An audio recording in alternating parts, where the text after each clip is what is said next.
How do you build an investment portfolio from scratch? And this is really not as difficult as you might think it is. So let's suppose in this example, you're starting out and you don't know anyone. So you got dropped into a new town and you moved there from somewhere else. And let's just say you're in the middle of Montana somewhere where you don't even know what to do, who to talk to. Well, wherever you are, that should never impact your decision because you can buy property out of state, you can do all kinds of fun deals.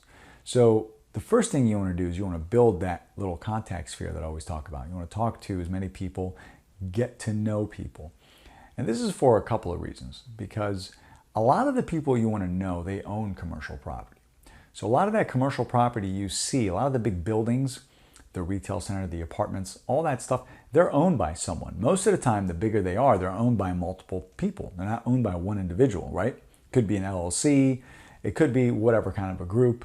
Now, I'm not talking about the one that's gigantic, like 400 units, and they're owned by some private firm. No, I'm talking about reasonable property, maybe 50 units and under, maybe 10, 20,000 square foot retail space, something you get your hands on. And let's suppose you want to start with something like that. It's not as unrealistic to think. It only takes you a couple of deals to really kind of get your stride and get your things moving.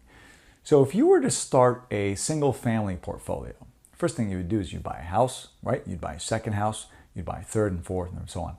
So why is it easier to start a rental portfolio of single family homes? Well, it's only easier because people feel like, oh, they can finance this, they can put a certain percent down, whatever. It's the same mechanics. It's the same exact thing with a commercial property. The only difference with $1 million commercial property, you just need more money down. Really, everything else, putting the pieces together, work out the same way. So the first thing you want to do is you want to build that network. After you've done that a little bit, really, when you start putting those deals, the easiest way to start building your portfolio is accepting partners on a deal.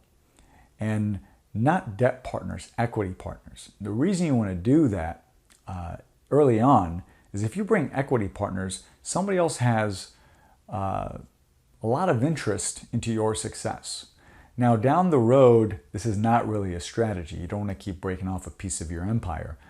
But to get started, if you pair up with a few people, and you never know where your career could go. So even if you're giving up 50, 60% of the equity, really doesn't matter, because a skilled person can grow that portfolio much quicker than you.